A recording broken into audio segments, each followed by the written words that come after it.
সপ্তাহের অভিযান শেষ। গাজার বৃহত্তম হাসপাতাল আল শিফা হাসপাতালকে কার্যত ধ্বংস করে দিল ইসরায়েলি সেনারা।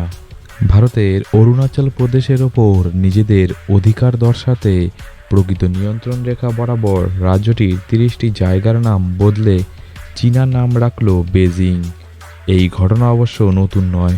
গত ৬-৭ বছরে একাধিকবার এই কাজ করেছে চীন।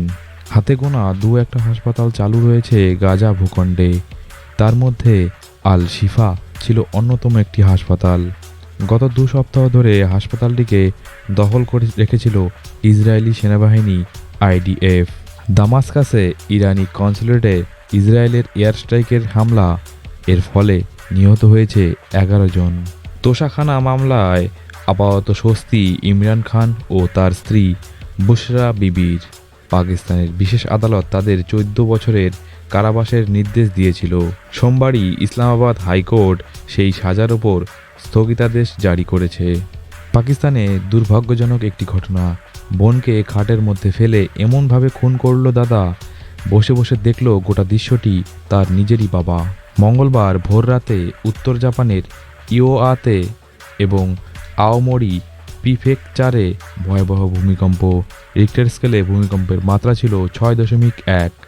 মর্মান্তিক ঘটনা তালিবানের আফগানিস্তানে পূর্ব গজনির প্রদেশের একটি গ্রাম সংলগ্ন এলাকায় পুরনো ল্যান্ডমাইন বিস্ফোরণে একই সঙ্গে মৃত্যু ঘটল ৯ জন শিশুর।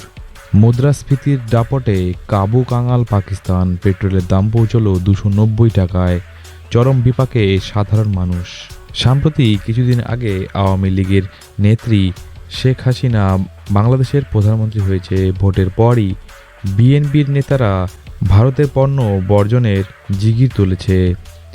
বাংলাদেশে এই ভারতের পণ্য বয়কটের কথায় বাংলাদেশের প্রধানমন্ত্রী বলেছেন, বিএনপির নেতারা আগে তাদের নিজের বউয়ের শাড়িগুলো পুড়ে দেখাক, তারপর বুঝবো ওরা সচ্চা ভারত পণ্য বিরোধী। প্রকাশ্যে গাঁজা ব্যবহারের বৈধতা দিল জার্মানি। 1 এপ্রিল থেকে শুরু হবে এই নতুন নিয়ম। অরুণাচল প্রদেশের যে ৩০টি জায়গার নাম পরিবর্তন করেছে চীন, সে প্রসঙ্গে ভারতের বিদেশমন্ত্রী বলেছে, আপনার বাড়ির নাম পরিবর্তন করে দিলে কি সেটা আমার বাড়ি হয়ে যাবে? হামাসদের নিশ্চিহ্ন করতে গত ৬ মাস ধরে লাগাতার গাজায় তীব্র আক্রমণ চালিয়ে যাচ্ছে ইসরায়েল। মৃতের সংখ্যা ৩০,০০০ পেরিয়েছে। এহেন পরিস্থিতিতে গাজায় যত দ্রুত সম্ভব যুদ্ধবিরতির আহ্বান জানালেন পোপ ফ্রান্সিস। সেই সঙ্গে হামাসের হাতে বন্দি ইসরায়েলের নাগরিকদেরও দ্রুত মুক্তির জন্য বলছেন পোপ ফ্রান্সিস। রাশিয়ার মস্কোর রাস্তায় বিস্ফোরণে পুড়ে ছাই ৫টি ট্রাক।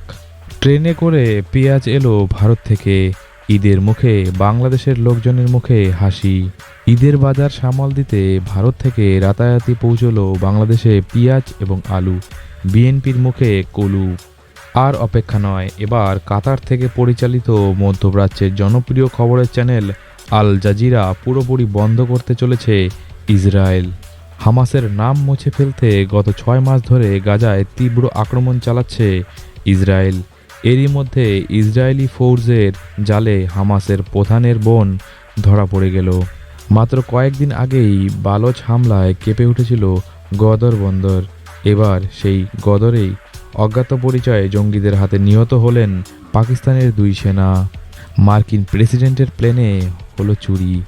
মার্কিন প্রেসিডেন্টের সরকারি বিমানে এয়ারফোর্স ওয়ানে চুরির ঘটনা ঘটেছে। বিমানের গণমাধ্যম কর্মীদের জন্য নির্ধারিত স্থানে থাকা কিছু জিনিসপত্র একেবারে গায়েব হয়ে গিয়েছে।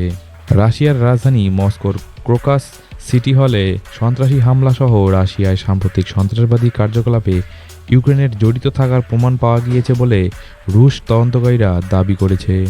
ইসরায়েলে নেতানিয়াহুর পদত্যাগের দাবিতে সে দেশের লোকজন রাস্তায় বিক্ষোভ করছে। গাজায় যুদ্ধবিরতির আহ্বান জানিয়েছে পোপ ফ্রান্সিসও। ভারতীয় পণ্য বহিষ্কার নিয়ে বাংলাদেশে শুরু হয়ে গিয়েছে তুমুল জল্পনা এবং কিছু কিছু জায়গায় আন্দোলন। বাংলাদেশের প্রধানমন্ত্রী শেখ হাসিনার হুঁশিয়ারি, এক এক সময় এক এক কাণ্ড ঘটে বাংলাদেশে, কিন্তু যার যুক্তি খুঁজে পাচ্ছেন না বাংলাদেশের প্রধানমন্ত্রী।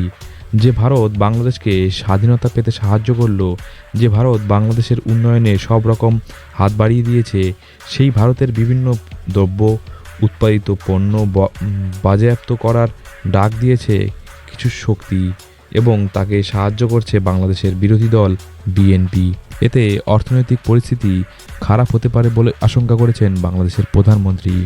গাজার আল আকসা হাসপাতালে হামলা চালালো ইসরায়েলি সেনা আইডিএফ, আহত 7 সাংবাদিক। ইসরায়েলের হানায় নিহত হেজবুল্লাহ কমান্ডোর। সাম্প্রতিক কালের মধ্যে সবথেকে বড় সরকার বিরোধী সমাবেশের সাক্ষী রইল ইসরায়েল। রবিবার জেরুসালেম ইসরায়েলি সংসদ নেসেটের বাইরে কয়েক হাজার মানুষ জড়ো হয়েছে প্যালেস্তাইনের ওপর ইসরায়েলের হানাহানির বিরুদ্ধে প্রতিবাদ জানানোর জন্য।